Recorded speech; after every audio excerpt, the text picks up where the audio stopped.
ഇവിടെ പറയാൻ പോകുന്നത് ഒരു കാക്കയുടെയും ഒരു കുറുക്കന്റെയും ഒരു കഥയാണ്. ഒരിക്കൽ ഒരു കാക്ക ഉറപ്പ കഷ്ണം പിടിച്ച് ഒരു മരച്ചില്ലയിൽ ഇരിക്കുകയായിരുന്നു.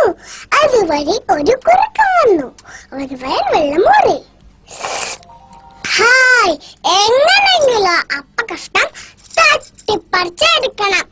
ഹലോ കാക്കത്തമ്പ്രാട്ടി, നീ എന്ത് സുന്ദരിയാ, നിന്റെ ചെറുകിന് എന്ത് ഭംഗിയാ. നീ നന്നായി പാട്ട് പാടുന്ന കേട്ടിട്ടുണ്ടല്ലോ, ഒരു പാട്ട് പാടാമോ?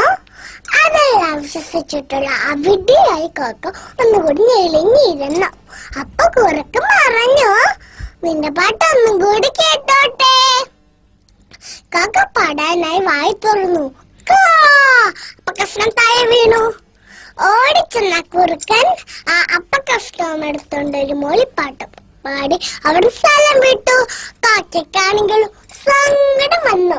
കൂട്ടുകാരെ, ഇതിലൊരു ഗുണപാഠമുണ്ട്. വെറുതെ പുകഴ്ത്തുന്നവരെ വിശ്വസിക്കാൻ പാടില്ല. നന്ദി, നമസ്കാരം.